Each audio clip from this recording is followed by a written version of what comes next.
So ఇప్పుడు మీది first organic ice cream ఇండియాలో.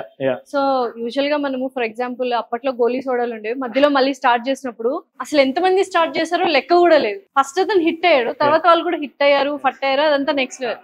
సో అలాగా నెక్స్ట్ మీ కాంపిటీటర్ ఎవరైనా వచ్చారనుకోండి ఆర్గానిక్ ఐస్ క్రీమ్ అంటే, సో మీరు కాంపిటీషన్ గా ఫీల్ అవుతారా? నాకు నేనే competition. Very much clear point. ఈ కాంపిటీషన్ అనేది మార్కెట్ చాలా పెద్దది.